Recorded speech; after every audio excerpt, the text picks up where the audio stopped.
नमस्कार दोस्तों, मैं मुकेश यादव आप सभी के सामने जीएस वाटिका में स्वागत करता हूं। जैसा कि आप जान रहे हैं कि इस चैनल के माध्यम से मैं आप लोग के बीच ल्यूसेंट सामान्य ज्ञान पढ़ा रहा हूं।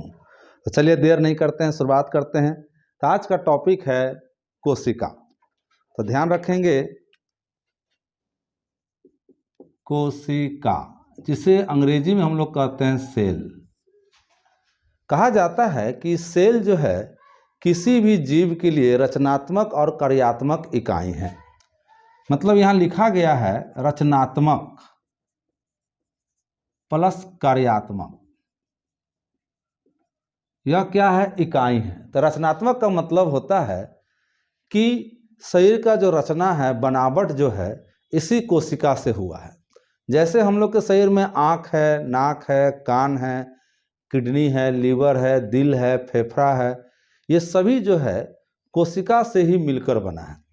अब आप यहाँ समझेंगे कि यह जो कोशिका, जैसे मान लीजिए आपका आँख, अगर आँख बन रहा है तो आँख वाला ही कोशिका से मिलकर सिर्फ आँख बनेगा। लीवर बन रहा है तो लीवर वाला ही कोशिका से मिलकर वो आपका लीवर बनेगा। किडनी अगर बनना है तो किडनी जो है कोशिका जो होगी, किडनी वाला ही कोशिका आपका किडनी बनाएगा। तो यहाँ ध्यान रखना है कि लीवर वाला कोशिका आँख नहीं बनाएगा और आँख वाला कोशिका किडनी नहीं बनाएगा। तो अलग अलग कोशिका होता है और वो अलग अलग चीज़ वो शरीर के अंग का निर्माण करते हैं। तो इसीलिए कहा गया है रचनात्मक, यानी कि आपके शरीर का निर्माण करते हैं। और कार्यात्मक, कार्यात्मक का मतलब वो काम करते हैं। जिस तरह से मान लीजिए कि आपका आँख का काम है सिर्फ और सिर्फ देखना, कान का काम है सुनना, किडनी का काम है आपको डायलिसिस की क्रिया करना, इसके अलावा दिल का काम है धड़कना।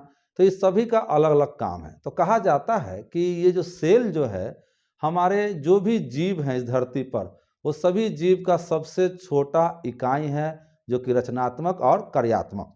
तो आपने यह देखा। और कहा जाता है कि सेल के बारे में एक वैज्ञानिक है जिनका नाम है एंटोन वान ल्यूवेनहॉक। फिर से समझे, एंटोन वान ल्यूवेनहॉक। यह एक वैज्ञानिक है एंटोन वान ल्यूवेनहॉक। इन्होंने ही सबसे पहले इस सेल को देखा और इसके बारे में वर्णन किया। तो इन्होंने देखा भी और प्लस वर्णन किया। लेकिन आप गौर करेंगे इन्होंने नाम नहीं दिया है। ध्यान रखेंगे, इन्होंने नाम नहीं दिया। अब आगे चलकर आप यह देखेंगे कि यह जो कोशिका जो है, सेल है, आखिर किसी न किसी चीज से मिलकर बना होगा। तो यह जो है आपको जल प्लस प्रोटीन प्लस कार्बोहाइड्रेट, यह तीन चीज, इसके अलावा लिपिड प्लस न्यूक्लिक अम्ल, और एक और है आयन। यानी कि आप देख सकते हैं 1 2 3 4 5 6। तो यह जो 6 चीज है, इनसे आपका कोशिका का निर्माण होता है, जो कि जल, प्रोटीन, कार्बोहाइड्रेट, लिपिड, न्यूक्लिक अम्ल और आयन, ये 6 चीज से मिलकर आपका कोशिका बनता है। और कहा गया है इसमें 70 से 90% आपका पानी का योगदान है। प्रोटीन में आपका 10 से 15% इसमें योगदान है। इसके अलावा कार्बोहाइड्रेट का 3%, लिपिड 2%, इसके अलावा न्यूक्लिक अम्ल जो है 5 से 7% और आयन जो है 1%। फिर से समझे, आपका जो कोशिका बनता है ये 6 चीज से मिलकर बनता है, जिसमें आपका जल का 70 to 90% योगदान होता है कोशिका को बनाने में। यानी कि सबसे ज्यादा योगदान है पानी का। इसके अलावा आप देख सकते हैं सेकंड नंबर जो है प्रोटीन 10 से 15%, कार्बोहाइड्रेट 3%, लिपिड 2%, न्यूक्लिक अम्ल 5 से 7% और लिपिड जो है 1%। तो आपने देखा कि आपका जो कोशिका है उसमें सबसे ज्यादा योगदान होता है पानी का और सबसे कम योगदान होता है लिपिड का, लिपिड माफ कीजिएगा, आयन का। तो अब यह बात करते हैं कि यह कोशिका के बारे में अगर आप डिटेल पढ़ना चाहते हैं तो इसके अध्ययन को हम लोग साइटोलॉजी कहते हैं। तो ध्यान रखेंगे, कोशिका के बारे में अगर आप डिटेल अध्ययन करते हैं तो इसके अध्ययन को क्या कहा जाता है? साइटोलॉजी कहा जाता है। अब बात करते हैं कि आपने पढ़ा कि ल्यूवेनहॉक जो है, इन्होंने इसको देखा, इसके बारे में वर्णन किया, लेकिन नाम नहीं दे पाए। इसके बारे में रॉबर्ट हुक नाम के एक वैज्ञानिक हैं, ध्यान रखेंगे, रॉबर्ट हुक। रॉबर्ट हुक नाम के एक वैज्ञानिक है जिन्होंने इसका नाम दिया, कोशिका का इन्होंने नाम दिया 1665 में। अब इन्होंने यह भी बतलाया कि इस धरती पर सबसे छोटा जो किस जीवाणु का कोशिका है, तो सबसे छोटा, ध्यान रखेंगे, सबसे छोटा, उसके बाद आप ध्यान रखेंगे बड़ा और सबसे लंबा। तो ये 3 तरह के कोशिका का नाम इन्होंने दिया।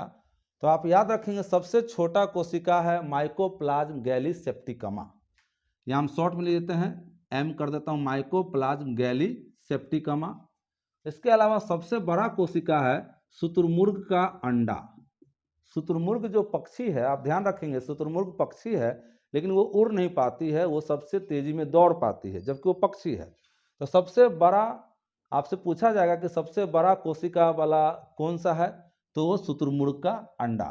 और सबसे लंबा कोशिका जो है आपका वो तंत्रिका तंत्र, लंबा बोले तो तंत्रिका तंत्र मारेंगे। तो इस तरह से अब बात करते हैं आगे जो प्रोसेस बढ़ा, तो आगे चलकर कोशिका सिद्धांत का प्रतिपादन किया गया, कि कोशिका के बारे में और डिटेल किया गया, कोशिका सिद्धांत, ध्यान रखेंगे, कोशिका सिद्धांत।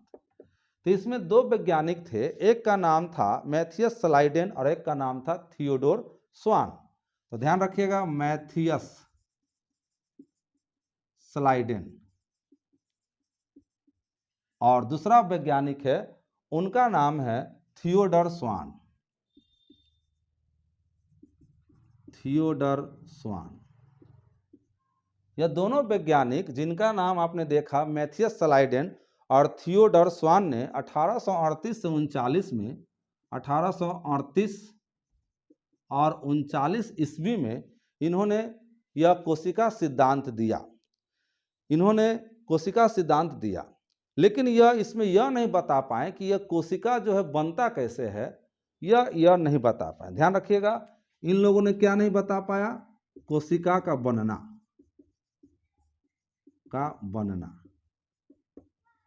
कोशिका, नया कोशिका कैसे बनता है, यह दोनों मैथियस स्लाइडेन और थियोडोर स्वान नहीं दे पाए, लेकिन कोशिका का इन्होंने सिद्धांत दिया। अब बात करते हैं आगे चलकर रुडोल्फ विर्चो नाम के एक वैज्ञानिक आए, रुडोल्फ विर्चो। यह जब वैज्ञानिक आए तो इन्होंने ही बतलाया कि कोशिका का आखिर निर्माण कैसे होता है। तो इन्होंने 1855 में, ध्यान रखेंगे, 1855 ईस्वी में इन्होंने बताया कि पहले वाला जो कोशिका होता है, जिसे हम लोग पूर्व कहते हैं, पूर्व कोशिका, पूर्व कोशिका से ही नया कोशिका बनता है। फिर से समझे, यानी कि कोशिका जो पहले वाला पुराना जो कोशिका होता है वही टूट जाता है 2 भाग में, और वही दूसरा भाग जो बनता है उसी से नया कोशिका का निर्माण होता है। यह बात रुडोल्फ विर्चो ने 1855 ईस्वी में इन्होंने कहा। अब आगे चलकर ये जो मैथियस स्लाइडेन और थियोडर स्वान जो है 1838-39 में इन्होंने जो कोशिका सिद्धांत दिया, ये कोशिका सिद्धांत में इन्होंने 3 बातें बताई। तो 3 बातें, नंबर 1 बात इन्होंने कहा कि इस धरती पर जितना भी जीव है सभी का उत्पत्ति कोशिका से ही होता है। ध्यान रखेंगे, सभी जीव, जितने भी जीव हैं सभी जीव का उत्पत्ति किस चीज से होता है, कोशिका से। नंबर 2 इन्होंने बतलाया कि जो नया कोशिका बनता है वो पूर्व वाले कोशिका से ही बनता है। ध्यान रखेंगे, इसको आप नंबर 2 कर दीजिए, यानी कि नया कोशिका जो बना वो पहले वाले कोशिका के विभाजन से यह नया कोशिका का निर्माण हुआ। और इन्होंने तीसरा जो बात बताया, तीसरा बात इन्होंने बतलाया कि ये जो कोशिका का जो बनना है, कोशिका जिस प्रोसेस से बनता है उस प्रोसेस में सबसे अहम रोल किसका होता है। तो सबसे अहम रोल जो होता है वो केंद्रक का होता है। किसका होता है, केंद्रक का, जिससे हम लोग अभिकर्ता कहते हैं या क्रेटर कहते हैं। हिंदी में कहा जाता है अभिकर्ता या अंग्रेजी में क्रेटॉन। तो ध्यान रखिएगा, यह जो कोशिका जिस प्रोसेस से बनता है उस प्रोसेस में सबसे इम्पोर्टेंट जो रोल अपनाते हैं उनका नाम है केंद्रक, जिसे हम लोग अभिकर्ता भी कहते हैं, अंग्रेजी में क्रिएटर कहते हैं। तो आपने यह देखा कोशिका के बारे में। अब हम लोग देखेंगे कि कोशिका को कितने भागों में बांटा गया है। तो आप पढ़ेंगे कि कोशिका को दो भागों में डिवाइड किया गया है, एक है प्रोकैरियोटिक और एक है यूकैरियोटिक। ध्यान रखेंगे, एक है प्रोकैरियोटिक और एक है यूकैरियोटिक। तो आपने पढ़ा कि कोशिका को दो भागों में डिवाइड किया गया, प्रोकैरियोटिक और यूकैरियोटिक। अब यहां देखेंगे कि प्रोकैरियोटिक कोशिका क्या होता है। तो सबसे पहले इसमें यह आप देखें प्रोकैरियोटिक में कि इसमें हिस्टोन, ध्यान रखेंगे, हिस्टोन नामक प्रोटीन नहीं होता है। हिस्टोन प्रोटीन इसमें नहीं पाई जाती है, जिस कारण से आगे चलकर यह क्रोमेटिन नहीं बना पाता है। क्या नहीं बना पाता है? क्रोमेटिन। यह क्रोमेटिन नहीं बना पाता है। दूसरा क्या है कि क्रोमेटिन जब नहीं बन पाता है तो डीएनए जो होता है आपके शरीर में होता है, जितने भी जीव है सबके डीएनए होता है, तो उस डीएनए में एक ही लेयर होता है, एक ही इसमें लेयर हो पाता है, इसमें सेकंड लेयर नहीं बन पाता है। जब एक ही लेयर होता है, जिस कारण से आपका जो शरीर में केंद्रक जो होता है, उस केंद्रक नाम का कोई विकसित कोशिकांग नहीं हो पाता है।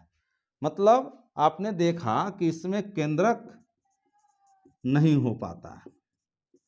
फिर से समझे कि प्रोकैरियोटिक कोशिका किसे कहते हैं कि प्रोकैरियोटिक कोशिका में हिस्टोन प्रोटीन नहीं हो पाता है, नहीं होता है, जिसके कारण से क्रोमेटिन नामक जो कोशिका है वो नहीं बन पाता है। और इसके अलावा डीएनए में एक ही लेयर हो पाता है, और इसके अलावा इसमें केंद्रक में जो होता है कोशिकांग वो भी नहीं बन पाता है। तो इसे हम लोग प्रोकैरियोटिक कहते हैं। और जैसे कि जीवाणु और हरित शैवाल, ध्यान रखेंगे, जीवाणु प्लस हरित शैवाल,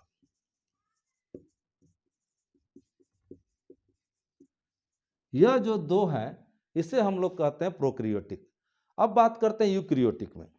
यूकैरियोटिक में इसका उल्टा कर दीजिए कि यूकैरियोटिक क्या है कि इसमें हिस्टोन प्रोटीन पाई जाती है, हिस्टोन प्रोटीन यह पाई जाती है, जिसके कारण इसमें जो होता है क्रोमेटिन बनता है, क्रोमेटिन बन पाता है। इसके क्रोमेटिन बनने के कारण डीएनए में दो लेयर हो पाता है, दो लेयर बन जाता है, और दो लेयर बनने के कारण आपका केंद्रक में जो होता है वो कोशिकांग बनता है, कोशिकांग। तो आप ध्यान रखेंगे कि यूकैरियोटिक में हिस्टोन प्रोटीन पाई जाती है, जिसके कारण से क्रोमेटिन बन पाता है, और क्रोमेटिन के बनने से डीएनए दो प्रकार का लेयर बनता है, और उसमें केंद्रक में जो होता है वो कोशिकांग बन जाता है। तो यही दोनों अंतर है आपको प्रोकैरियोटिक और यूकैरियोटिक में। अब आगे देखते हैं कि इन दोनों में अंतर क्या है। तो आप यहां समझ सकते हैं कि इन दोनों में अब अंतर हम लोग देखेंगे। अब आप देखिएगा कि प्रोकैरियोटिक और यूकैरियोटिक में अंतर क्या है। तो आप गौर करेंगे कि इसमें 7-8 चीज है जो प्रोकैरियोटिक में नहीं होता है और यूकैरियोटिक में होता है। तो सबसे पहले यह देखते हैं माइटोकॉन्ड्रिया, माइटोकॉन्ड्रिया। इसके अलावा आप कह सकते हैं एंडोप्लाज्मिक रेटिकुलम,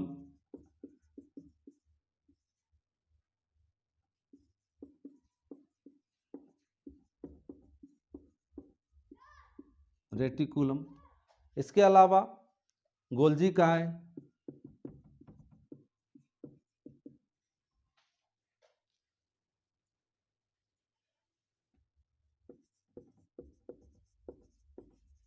केंद्रक झिल्ली प्लस लाइसोसोम। इसके अलावा केंद्रिका, सेंट्रियोल, प्लस सेंट्रियोल,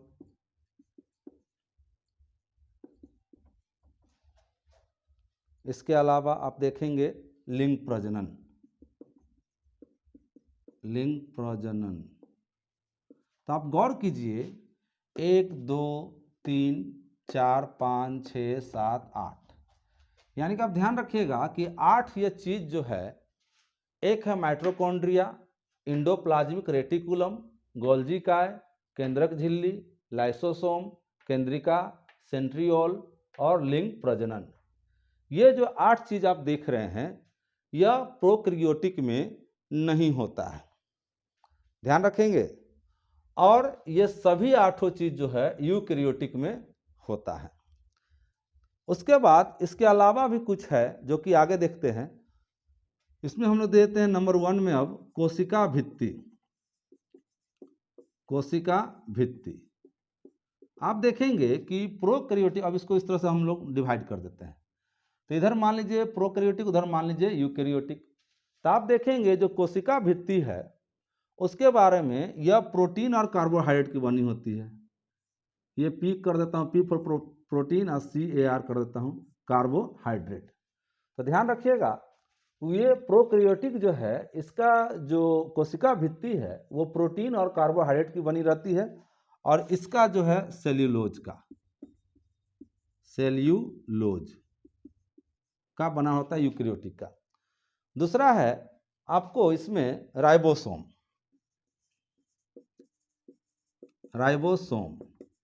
आप देखेंगे कि प्रोकैरियोटिक में राइबोसोम जो है वो 70 प्रकार का होता है और इसमें 80 प्रकार का होता है। तीसरा चीज आप यह देखेंगे डीएनए जो होता है वो एक लेयर का होता है इसमें प्रोकैरियोटिक में, और इसमें डीएनए जो होता है वो 2 लेयर का होता है। तीसरा चीज आप देखेंगे कशाभिका।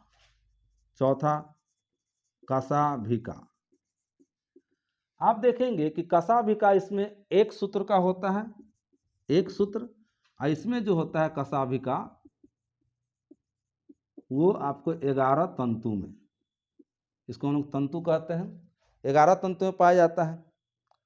उसके बाद श्वसन, 5वां पॉइंट श्वसन। ये जो सांस लेता है प्रोकैरियोटिक, इसके बारे में कहा जाता है प्लाज्मा झिल्ली के द्वारा। प्लाज्मा झिल्ली के द्वारा यह सांस लेता है प्रोकैरियोटिक। और यूकैरियोटिक जो है वो जो आपको सांस लेता है, इसमें कहा गया है माइटोकॉन्ड्रिया द्वारा, माइटोकॉन्ड्रिया के द्वारा यह यूकैरियोटिक सांस लेता है। छठा जो है इसमें लिखा गया है आपको प्रकाश संश्लेषण, ध्यान रखेंगे प्रकाश संश्लेषण। आप देखेंगे कि यह जो प्रोकैरियोटिक जो है यह प्रकाश संश्लेषण थाइलेकाइड से करता है, थाइलेकाइड। और यह जो है यूकैरियोटिक यह आपको प्रकाश संश्लेषण क्लोरोप्लास्ट से, ये ध्यान रखेंगे। उसका 7वां जो पॉइंट है इसमें लिखा गया है कि कोशिका विभाजन।